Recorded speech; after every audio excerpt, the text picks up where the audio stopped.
नमस्कार दोस्तों, आपका हमारे चैनल में स्वागत है। जानिए पुष्पेंद्र कुलश्रेष्ठ जी ने ऐसा क्यों कहा। मंदिरों के पैसे से कट्टरपंथियों को अफसर बनाया जा रहा है। आप तय कर लीजिए कि मंदिर के पुजारी को जो जिस इलाके में रहता है उस कॉलोनी के लोग एक वक्त का एक दिन का खाना एक घर से जाएगा।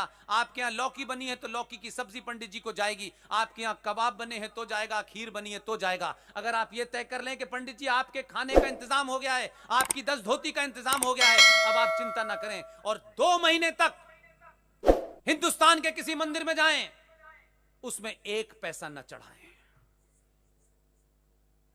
उसका मुकदमा जज साईं दीपक सुप्रीम कोर्ट में लड़ रहे हैं।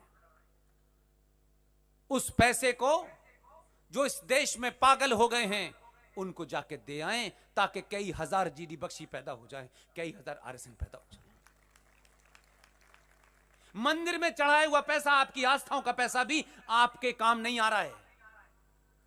ये जो सच्चर कमीशन 5 करोड़ 1000 करोड़, ये जो माइनॉरिटी कमीशन 15,000 करोड़, ये उनके काम आ रहा है। उनको आईएएस पीसीएस बनाया जा रहा है। और एक पीसीएस बनने के बाद झारखंड के अंदर एक पुलिस वाला अपने घर के अंदर सरकारी निवास में बैठ करके जिहाद की ट्रेनिंग दे रहा है। क्या करेंगे आप नॉन वायलेंट लोग हैं। नॉन वायलेंट तरीके बता रहा हूं, वायलेंट नहीं बता रहा, क्योंकि वायलेंट आदमी तो भेज दिया आपने वहां। आप मंदिरों पर जाएं, पूजा करें, प्रसाद चढ़ाना है तो बूंदी के लड्डू चढ़ा दें। सरकार से कहें हम इसमें से ले जाएं चौथा हिस्सा और खा लें इसको। आप अपने हाथ में जो है वो करिए। आप मंदिरों पे पैसा 2 महीने मत चढ़ाइए। जो भी पैसा चढ़ाना है कहीं शहर के हिस्से में उस डिब्बे में डाल दीजिए, और 2 महीने बाद वो करोड़ों रुपए इकट्ठा हो जाए। फिर शहर में देखिए कौन कौन पागल है जो घर छोड़ के घूम रहा है, बिना कुछ बताए पूछ करके कि तुम्हारे मकान का किराया कैसे जाता है, उसको बताइए मत। अगर ईमानदार हैं जो टीम हमारी काम कर रही है, हमारे पास 2 पैसे नहीं, हम कोशिश करते हैं कि किसी के यहां क्राइसिस ये है, उसके मकान मालिक से नंबर लेते हैं, यार इसके यहां पैसा पहुंचा देना। उसको नहीं बताते देखो तुम्हारा हम मकान का किराया दे रहे हैं, ये मत करिए। उसके सम्मान को चोट मत पहुंचाइए। मंदिर में चढ़ाने वाले पैसे को तो आप दिखा के नहीं चढ़ाते, वो चुपचाप से चढ़ाते हैं। उतनी ही ईमानदारी के साथ इस देश में जो 10-15 लोग पागल हैं उनकी मदद करिए। 2 महीने करके तो देखिए। वो तो ज़कात निकालते हैं, आपके यहां तो दसत का कंसेप्ट था, धर्मांश का कंसेप्ट था, आपने उसे भुला दिया। हमारे समाज में भी था, हमारी सभ्यता में भी था कि जो आप ईमानदारी का पैसा कमाते हैं उसका 10वां हिस्सा आपको अपने रिश्तेदारों में अगर कोई पीछे कमजोर रह गया है उसको 6% और 4% समाज को जाएगा पैसा। हमारे यहां भी था, आप ही से लिया है। वो 1400 साल पहले आए हैं, और क्या गजब के लोग हैं वो।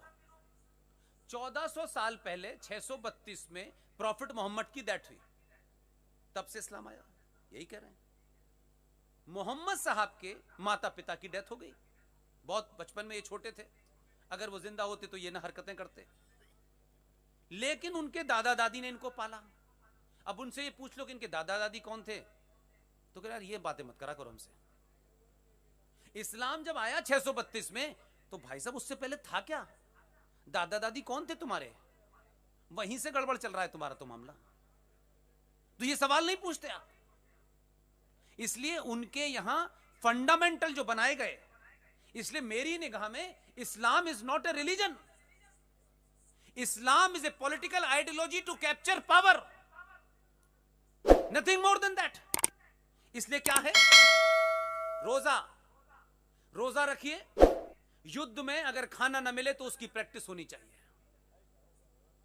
ज़कात दीजिए कि अपनी कमाई का 5% हम मजहब के लिए देंगे, हथियार, गोला बारूद, सामान। नमाज 5 वक्त असेंबल हुई है, एक साथ बैठिए।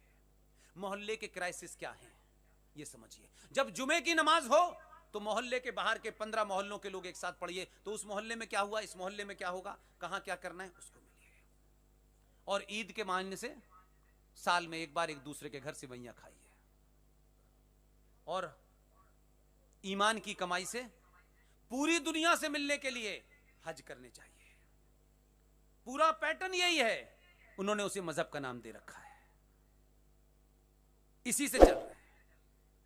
मक्का जाएंगे, पूरी दुनिया के मुसलमानों से बातचीत तय हो जाएगी। जुमे की नमाज में 4 मोहल्ले इकट्ठे हो जाएंगे, रोजाना नमाज अपने मोहल्ले में पढ़ेंगे। रोजा रखेंगे कि अगर बुरा वक्त आ गया, फाका करना पड़ा, 4 दिन भूखा रहना पड़ा, उसकी प्रैक्टिस करेंगे। और पूरी दुनिया में इस्लाम तलवार से फैला। फारूक अब्दुल्ला के बाप दादे इकबाल मोहम्मद, जिसने आपका तराना लिखा है, जो पाकिस्तान का सबसे बड़ा शायर माना जाता है, उसके पूर्वज सप्रू ब्राह्मण थे। ये उनके डॉक्यूमेंट में है। तो मोहब्बत से फैल रहा है इस्लाम। कहां फैल रहा है? मोहब्बत से तो बच्चे फैल रहे हैं। आप दुरुस्त फैक्ट पे बात कीजिए। इसलिए आपने मुझे इतनी देर तक सुना, मैं इसके लिए आपका शुक्रगुजार हूं। आज के प्रोग्राम के आयोजक जनाब जिग्नेश कैला साहब से मेरी दरखास्त है कि इस शहर में, इस देश में बहुत सारे दीवाने घूम रहे हैं, मैं ही अकेला नहीं हूं। मुझसे बेहतर बोलने वाले, मुझसे अच्छे बोलने वाले, मुझसे अच्छी तरह दूसरी बात रखने वाले, अपने सब्जेक्ट के माहिर लोग हैं। ये सिलसिला टूटने न पाए, इसको जारी रखिए।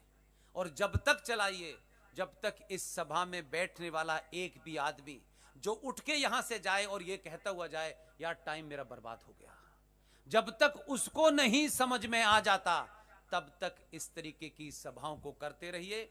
आप सब लोग धनाढ्य लोग हैं, संपन्न लोग हैं, जो जरूरतमंद लोग हैं उनकी मदद कीजिए। मदद करते वक्त बताइए मत कि हम मदद करने आए हैं। घरों में जाएं तो सोफे के नीचे पैसे रख के चले आएं। घरों में जाएं तो उनकी अलमारी में पैसा रख के चले आएं। 10 लोगों में उस पैसे को गाएं ना कि हमने तुमको 2000 रुपए हम देने गए थे। ये मत करिए।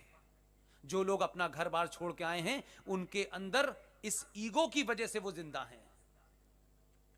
इसी ईगो ने उनको यहां तक लेके आए हैं। उनकी ईगो को हर्ट मत करिए मदद के नाम पे। इसलिए अपने सफ़ें सीधी कर लीजिए। इस्लाम में नमाज पढ़ते वक्त जो इमाम साहब आगे खड़े होते हैं वो कहते हैं सफ़ें सीधी कर लीजिए। कभी सुना है आपने? आप मुझसे पूछ ले कर लिए कुरान के बारे में। सफ़ें सीधी करने का मतलब ये होता है कि जो लाइन लगाते हैं लाइन लगा लगा खड़े हो जाते हैं, उसमें भी जाहिल बहुत हैं, ऐसी बात नहीं। वो जाहिल ये समझते हैं कि सफ़ें सीधी करने का मतलब है कि लाइन से खड़े हो जाना है, बिल्कुल एक हाथ का फासला लेके, कहीं लाइन नहीं बिगड़नी चाहिए। इस्लाम में सफ़ें सीधी करने का मतलब है नाउ यू रेडी, आप पूरी दुनिया से डिसअटैच हो जाइए। सिर्फ इस वक्त आप अल्लाह से बात करनी है। मुसलमान मूर्ख समझता है कि लाइनें सीधी करने के लिए